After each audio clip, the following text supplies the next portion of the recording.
Бәріне сәлем.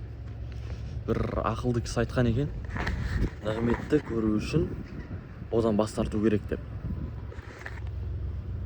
Мен солмен келсем деп бітіре салсаң. Сен тамақтың дәмін сезу үшін тамақты аз жеуің керек. Денсаулықтың ұйқыны жақсы көру үшін, ұйқының рахатын көп сезу үшін аз ұйықтау керек. Бәрі сол сияқты. Егер қолда барда алтынның қадірі жоқ дейді ғой. Сенде бар зат, ол зат толық болса, сен оның қадірін ұмытасың, рахатын азаясың. Қазір телефон қараумен де сондай.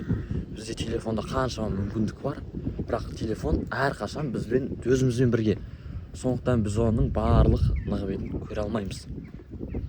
Ал егер телефон қолдануды азайтсақ, телефон өзімізге бір шектеу қойса, сонда өзіміз қалағанымыз емес.